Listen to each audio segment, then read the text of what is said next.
The Saints in 2023, they had a prime chance to take over the NFC South with the acquisition of quarterback Derek Carr and the Tampa Bay Bucks acquiring a new quarterback now that Tom Brady has retired. But for the Saints, the inconsistency and glaring weaknesses of not just Derek Carr, but the overall team itself, it cost themselves valuable games and then eventually the division to the Tampa Bay Bucks. So when you look at that Saints team, people were calling me out, oh, they're mid. They're not mid. Like they still have plenty of talent around that team. But unfortunately for them, that didn't show up on the field, especially in red zone situations, especially when they needed to score touchdowns rather than field goals. But unfortunately, they didn't.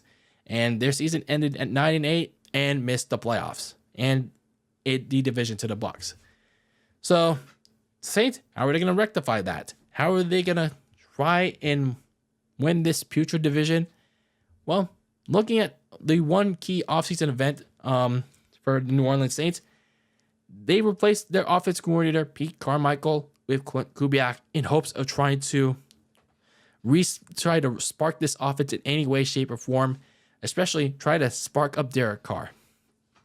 So going into this season, obviously you want to either try to commit to winning the division or at least try to build towards the future. There's no two timelines, as certain teams like to do in the NBA. And maybe even some teams do it in the NFL too. But either way, the New Orleans Saints have to pick a timeline here.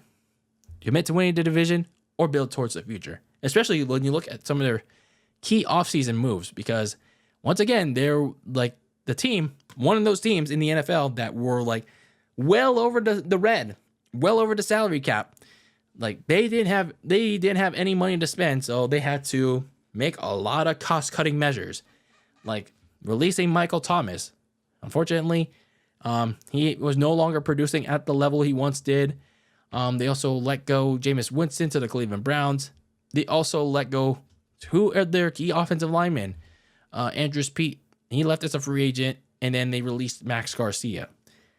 And they tried to rectify that with some of their additions, like receiver Cedric Wilson from the Cowboys. They also, probably one of their big key additions was edge rusher Chase Young from the 49ers. So trying to give it a little bit of help for Cameron Jordan in that very weak pass rush for the New Orleans Saints, as well as adding linebacker Willie Gay to the front seven from the Chiefs. Maybe those small moves on defense should help them out in the very least. The draft is where they did their dirty work, though, and I feel like this is where they at least had a very positive impact, like getting an offensive lineman, a tackle by the name of Talise Fuaga Morgan. I feel like this should really help the offensive line for the Saints. And if it doesn't, then damn. But it's this one right here. Corner Kool-Aid McKinstry from Georgia. And I was very surprised that, looking at those little highlight snippets on draft day, then they're showing it on TV, he looks pretty good. He looks very good. And I was surprised that he fell down all the way to day 2. So, yeah, the Saints snatched him up. He should be a major help to that secondary that really struggled last year, especially when Marshall Lattimore was out. And then probably another big move that the Saints made was more towards the future and getting a quarterback by the name of Spencer Rattler from South Carolina. More on him in a bit, though. And then they got another receiver by the name of Bud Memes from Pittsburgh. So adding some help to a kind of weak Saints receiving core. So for the New Orleans Saints, they had themselves a strong draft, despite few picks to work with. But for the Saints, they made the most of them when they had the likes of Fuaga, McKinstry, both who should be big helps in their respective areas. Fuaga with the offensive line, McKinstry with the corner group. And going back to Spencer Rattler, sorry. He's an interesting one because from what I was seeing on the Twitter timeline and the clips leading up to the draft, he looks an all right quarterback. He looks mentally poised. Could throw a good ball. Apparently, he fell down though because he portrayed himself as an asshole on a reality TV show while he's at high school. Again, the key word was high school. I mean, Yeah, sure, he was immature, but just because he's immature in high school doesn't mean people can change. I mean, like, let's come on, man. People grow up, people change. Like, don't you think he deserves another crack at it? Just saying. And if he doesn't, then yeah, feel free to go and get him. But come on, man.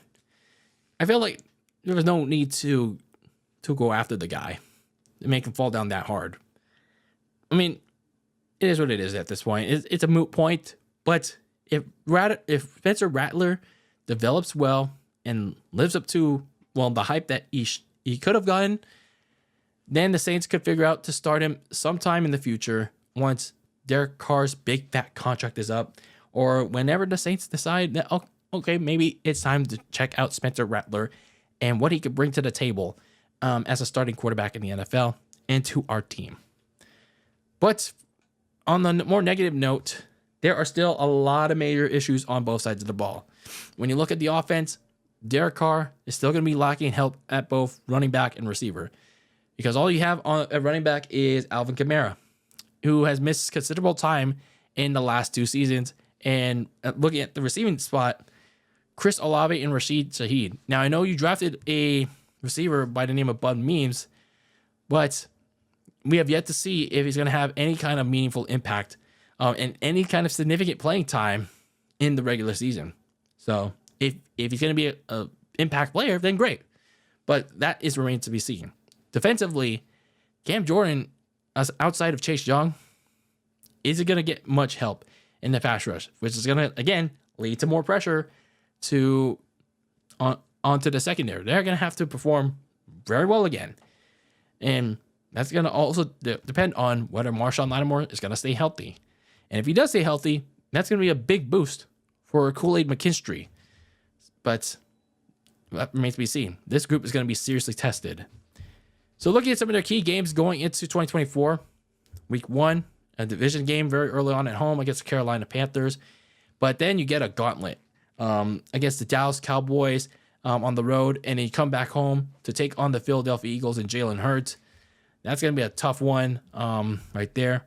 And then you go on the road the following week to take on the Atlanta Falcons, another key divisional game that the Saints absolutely need to have, especially when you face their new starting quarterback, Kirk Cousins. So when you look at the Saints going to 2024, the one thing I need to ask, especially, and I know it'll piss people off, can Derek Carr be more than mid? Yep. I come on, man. Yes, he has a middling supporting cast once more, and I don't mean this as an insult, but this should be the year Derek Carr needs to make the most of what he has. Take some risky throws. And I know he's had a career of, playing it safe, being conservative, being a check down guy. But at least there were flashes last year where, he would take those long bomb throws, those more aggressive throws. But in the red zone, not so much. I mean, obviously you can't throw a long bomb in the red zone, but still, take some chances, take some risks, because the more you have him take the conservative route, especially when the pocket breaks down, and especially in red zone situations, the more the Saints are going to lose these key games, and the more the Saints are going to take field goals instead of touchdowns when they need those 4 points compared to those 7 points compared to the 3 points. So at least he's going to have a new offensive coordinator in Kubiak, but it's not going to matter much if he's the same mid quarterback he's been for the last several years of his career. And then at the running back position, who's going to be that second option behind Alvin Kamara? Because going back to his health issues, New Orleans is going to need to hope that one of its backup running backs that's currently on that 90-man roster that's going to get cut down to 53 is going to step up big in the event that Kamara misses some time. Now, they do have a guy by the name of Kendre Miller who had a really good performance in that blowout win against the Falcons, but that was in the season finale where by that point, it didn't really matter all that much when it was turning into a blowout, and there was only one game. Can he replicate that into more games? We'll see. And that's if he's going to be that backup to Kamara. So the Saints, despite being deep in the red again, they added some good pieces to play now and for the future. Then obviously with this being the NFC South, they're gonna have a good chance once again to make the playoffs because again, this division sucks ass, and their schedule outside of it is honestly not too bad, but that's gonna be dependent on whether they can overcome their serious flaws, like with the pass rush, receiver, running back, pretty much over almost all of the team. So they get past that, make them win the division. But those serious flaws, man, they're gonna get clear. They're gonna catch up to them real fast by more superior teams in the NFL. And if it catches up to them, well, it's gonna be a long season in the big hard, real quick.